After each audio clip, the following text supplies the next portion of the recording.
tubadde ne meeting ya family netubaako ebintu byetukkiriziganya era twogedde ndoza meeting twagituddemu ssaawa 6 ndoza paka ssaawa 10. Tebadde meeting ya kuyomba oba kwaganyabula kuteeseganya era tuvuddemu n'ekyokukola era ne tuweebwa amagezi twewabudde mu biti ebyenjawulo newankubadde ensonga yayisa meeting eno enkulu era omukyala yali akomplaininga ate ye era talabiseeko mu meeting bamuyita neera tetumanyi tuwadde ensonga lwaki talabise tumulinze n'atalabika naye ng'ate era ye mutwe omukulu ogwayisa meeting eno. So ffe nga famire tusobodde kuba tetubadde na buzibu buli awo obuzibu bwe tubadde nabo bwe bw'omukyala naye ate leero talabiseeko mu meeting kati simanyi sijja kukuwa nnamba ntuufu naye si buli muntu gw'olabye nga mukyala nti abadde maama. Meeting eno ebaddemu abali kakiiko k'ekkanisa abali kakiiko ka TV management ya TV bataata ne bamaama basenga naye si buli muntu gw'olabye nti oba abadde mukazi oba abaddeyo just twayisa abantu ab'enjawulo abayinza otuwabula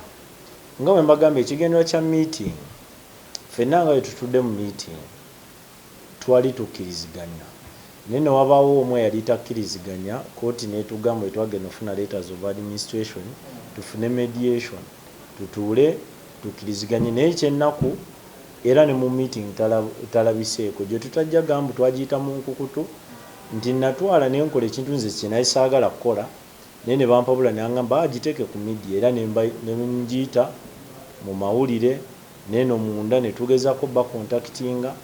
naye ate era talabiseeko. Ye yateekawo caveat kuleeta ku mpapula eza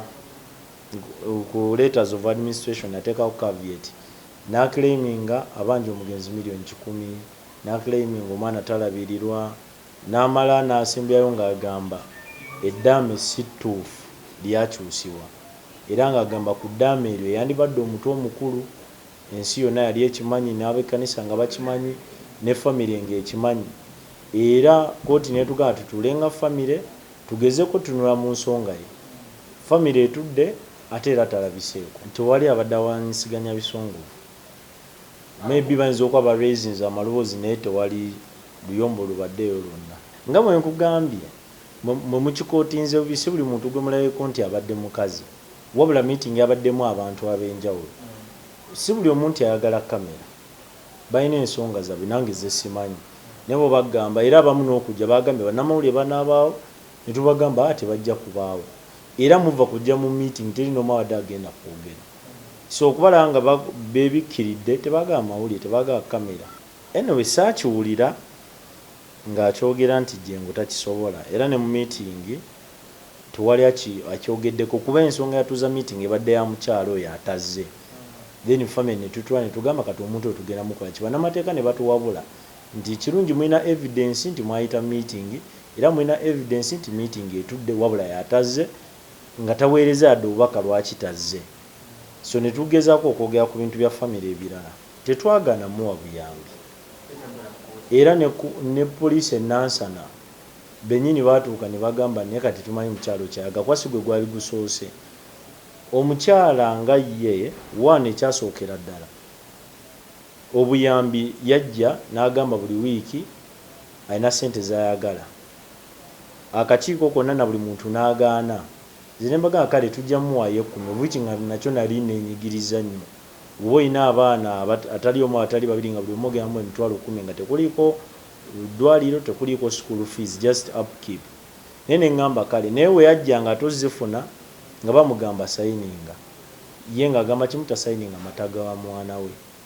awo ne wabaawo obuzibu era ne batuwabula nti waba aganya ozisayininga mugaane ne tugenda ku poliisi nga tetunagenda mu kooti poliisi ne tuginyonnyola ensonga negamba eyo weba y'ensonga negezaako omunnyonnyola nti alina osayininga kuba era njijukira ne tukuwandiikira endagaano ku poliisi sinze yagisayiningako akakiiko ke kagisayiningako kwanze naye mu kaseera ako mu mateeka naye sirina right esayiningako kuba sirina letters of administration so akakiiko ne kasayininga era ne tumuweerawo eza weeks 3 mu maaso n'azitwala newankubadde bamugamba osayiningisa peni ya bulu yagamba kimu mukama yamubikuli akozesa peni myufu yensonga ki buli kaseera mumulaba mbyeru era yayambala byeru neyo si nsonga. Then weeks esatu ezaggwako ne tuddayo poliisi era netugamba tuteekeyo endala za weeks endala 2. Bino byonna byenjogerako evidence weeri amazima ndi stressed nnyo nosinga kyoteebereza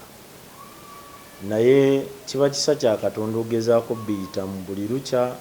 osinkana obuvuyo bungi nnyo konagana nkokola naye era n'oyitamu ng'omusajja ebimu nze situnula nnyo myaka gyange muzee wange angamba ekintu kimu omusajja alina kasitoweza emyaka abasinga bagamba 18 naye ne 15 edda abasajja bedde ekyabakakasanga kasitowezange 15 nga bamugamba genda ku ttale oyigge. So kasita obanga oli musajja ekyemyaka okiza ebbali n'omanya